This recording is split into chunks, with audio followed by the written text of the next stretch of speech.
My name is Youssef Hassan. I'm from the ITC in Netherlands. We are the faculty of Geoinformation Science and Earth Observation at Twente University. And on behalf of my colleagues here, I'm presenting this work on modeling forest fire behavior and carbon emission in Lidukula watershed in Gorkha district in Nepal. These are the topics that I'm going to deal with, the issues, the objectives, the study area, methods. Well, I'll start with some introduction on the problem statement and then finalize the results, conclusion, and recommendations. Forest fire, as we all aware, forest fire have become intense and more frequent recent years with many reasons, a lot of human source of forest fire.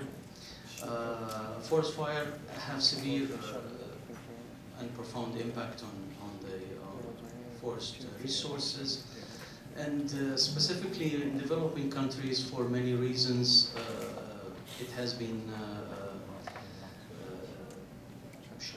present a lot, and then also in developing countries forest fire science is poorly developed, and actually forest fire contribute to the carbon emission, and this has not been included in the national inventories of greenhouse gases emissions that much.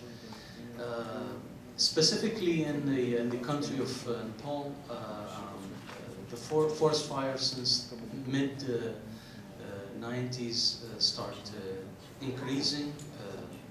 Limited comprehensive data on different dimension of forest is lacking, and also there are limited studies on fire behavior and carbon emission because of the, let's say, difficulties in validating something like this, because actually to model or to simulate the carbon emission, you need also to have a fire and you need to have measure this. But actually this is showing the approach. It's not our intention was to assess or to validate this, but to develop the methods. That's the idea.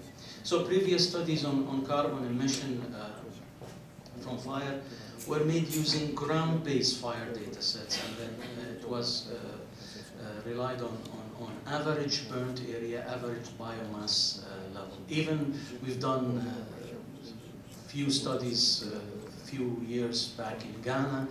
We did it also on the basis on average, but not on the basis of pixel, like spatially result.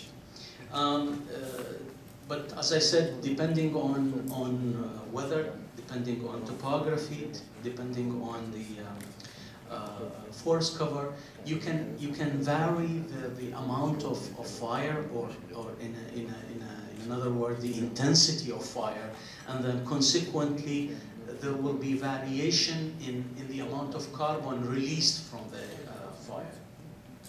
Remote sensing and GIS, important let's say contributor to this, and we think it can model and let's say provide data on burnt area and consequently model the fire, well, after fire spread modeling, let's say you can model the carbon emission from the fire.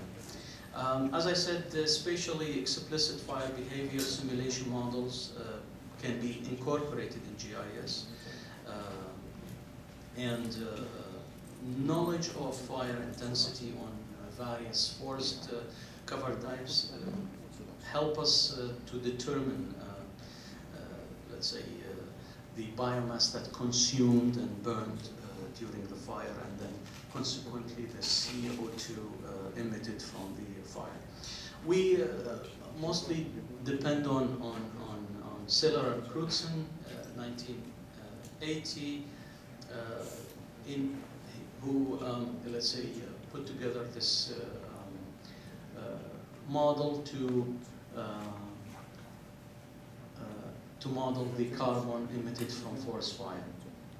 And further, Kashki 2005, et al. 2005, have improved the model by specifying the fraction of the above ground biomass, and that's actually available for burned and also to estimate the fraction that's